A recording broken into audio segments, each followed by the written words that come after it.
Indore police ने बागतांडा से 3 बदमाशों को गिरफ्तार किया, जिन्होंने पुलिस पूछताछ में 1 दर्जन नग बजने की घटनाओं को कबूल किया है। इंदौर जोन एक डीसीपी विनोद कुमार मीना ने बताया है कि तेजाजी नगर सहित अन्य थाना क्षेत्रों में एक के बाद एक नग बजने की घटनाएं सामने आ रही है, जिसको देखते हुए पुलिस ने सीसीटीवी फुटेज के आधार पर बदमाशों को चिन्हित कर 3 आरोपियों को बागतांडा से गिरफ्तार किया। पुलिस ने आरोपियों से बड़ी मात्रा में सोने के आभूषण बरामद कर पूछताछ की, जिसमें बदमाशों ने करीब 1 दर्जन नग बजने की घटनाओं को अंजाम देने की बात स्वीकार की। देखिए, जैसे कि आप सबको पहले से ही विदित है कि हमारे द्वारा नकबजनी की घटनाओं को काफ़ी सीरियसली लिया जाता है, जिसके मुख्य कारण रहते हैं कि बेसिकली जिस भी व्यक्ति का सामान जाता है तो उसके द्वारा काफ़ी मेहनत कश तरीके से सामान एकत्रित किया जाता है। उस प्रकार घटना उसके साथ घटित होती है तो हमारे द्वारा उसको काफ़ी सीरियसली लिया जाता है। तो इसी अनुक्रम के अंदर जैसे कि बागतांडा के विरुद्ध हमारी कार्रवाई हमेशा निरंतर जारी रहती है। हमारे द्वारा over a period of time लगभग 6-7 महीनों के अंदर एक प्रॉपर हमारे द्वारा डाटाबेस भी बागतांडा के जो भी नकबजन है सभी का डेटाबेस भी हमारे द्वारा तैयार कर लिया गया है और उसको निरंतर हमारे द्वारा जैसे कि अभी हमने इन 3 लोगों को पकड़ा है, उससे हम निरंतर अपडेट भी कराते रहते हैं। तो इसी अनुक्रम में हमें तेजाजी नगर में 2 जो न्यू बाग कॉलोनी के अंदर और एक गैलेक्सी अपार्टमेंट के अंदर जो चोरी हुई थी, तो उसके अंदर हमने कुल 4 नकबजन की पहचान की थी जो हमारे डेटाबेस के अनुसार।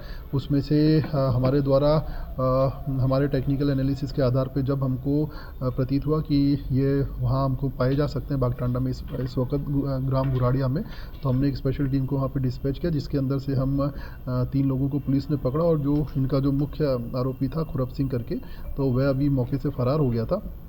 तो इस प्रकार इन 3 लोगों को पुलिस ने हिरासत में लिया और इनसे जो 3 नकबजनियाँ 2 न्यू रानी बाग में हुई थी और एक गैलेक्सी में हुई थी, उनको इनके द्वारा स्वीकार किया गया और इनसे मशरूका बरामद करके इनके विरुद्ध कायमी की गई है। इसके अंदर जो मेन करण सिंह है उसके कुल 9 अपराध ऑलरेडी पंजीबद्ध है नकबजनी के थाना तेजाजी नगर के अंदर। इसके अलावा जो एक पंकेश है उसका 1 अपराध थाना तेजाजी नगर के अंदर पंजीबद्ध है। इसी प्रकार शेरू का अभी कोई आपराधिक रिकॉर्ड थाना तेजाजी नगर के अंदर नहीं निकला है, किंतु हमारे द्वारा अन्य थाना क्षेत्र में और ओवरऑल इंडिया के अंदर कहीं पे भी इसके और भी आपराधिक रिकॉर्ड है तो उनको जुटाया जा रहा है।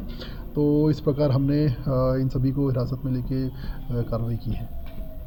देखिए, अब जैसे कि मैंने आपको जो आप एक अपराध जो देख पा रहे हैं थाना तेजाजी नगर के ही अपराध है। हो सकता है इसके देश में और भी राज्य के और भी इसके अपराध हों, जिसकी हम अभी तलाश कर रहे हैं। इसमें जैसे कि मैंने बताया ये संयोजित ढंग से इस प्रकार की कायमी करते हैं। पूर्व में बागतांडा की जो गैंग थी उसको हमने एक ऑर्गेनाइज्ड क्राइम के रूप में उसको मान्यता दे के उसके खिलाफ मामला पंजीबद्ध किया था।